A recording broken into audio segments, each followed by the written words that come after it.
श्री सच्चिदानंद सद्गुरु साईनाथ महाराज की जय।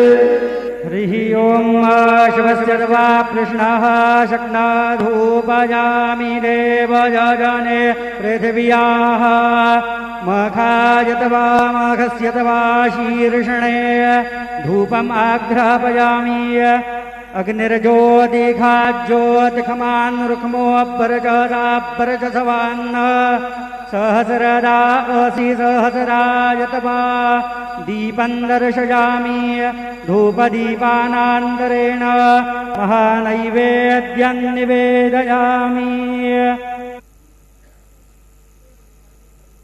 या आसीदन्तरिक्षघोषीर्ष्णोद्यौ समावर्तत तद्भ्यां भूमिरदिशाः श्रोत्रात् तथा लोकान् अकल्पयन् चतुष्कोणमण्डलं कृत्वा तदुपरि नैवेद्यपात्रं निधाय गायत्रीमन्त्रेण पात्रान् सम्प्रोक्ष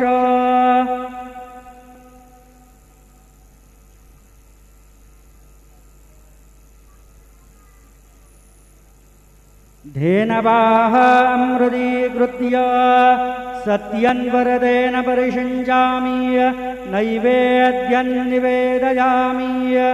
ॐ प्राणाय स्वाहा ॐ अपानाय स्वाहा ॐ व्यानाय स्वाहा ॐ उदानाय स्वाहा ॐ समानाय स्वाहा ॐ ब्रह्मणे नमः।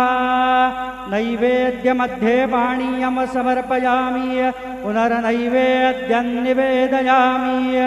ॐ प्राणाय स्वाहा ॐ अपानाय स्वाहा ॐ व्यानाय स्वाहा ॐ उदानाय स्वाहा ॐ समानाय स्वाहा ॐ ब्रह्मणे नमः।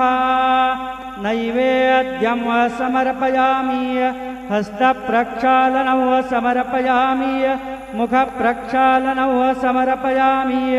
सद्गुरो साईनाथ देवताभ्यो नमः।